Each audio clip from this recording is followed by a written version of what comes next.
નમસ્કાર ખેડૂત મિત્રો, આજના આ વિડીયોમાં આપણે જાણીશું કે મગફળી અને સોયાબીનના પાકમાં કયા દિવસોએ કયું પાણીમાં દ્રાવ્ય ખાતરનો છંટકાવ કરવો તેના વિશે।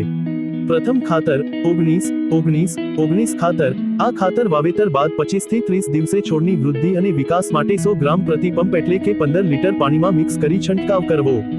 બીજું ખાતર 12-61-0 વાવેતર બાદ 35 થી 45 દિવસે વધુ ડાળીઓની વૃદ્ધિ અને વધુ ફૂલો માટે 100 ગ્રામ પ્રતિ પંપ એટલે કે 15 લીટર પાણીમાં મિક્સ કરી છંટકાવ કરવો। ત્રીજું ખાતર 0-52-34 વાવેતર બાદ 55 થી 65 દિવસે વધુ ફૂલ અને સોયાની વૃદ્ધિ માટે 100 ગ્રામ પ્રતિ પંપ એટલે કે 15 લીટર પાણીમાં મિક્સ કરી છંટકાવ કરવો।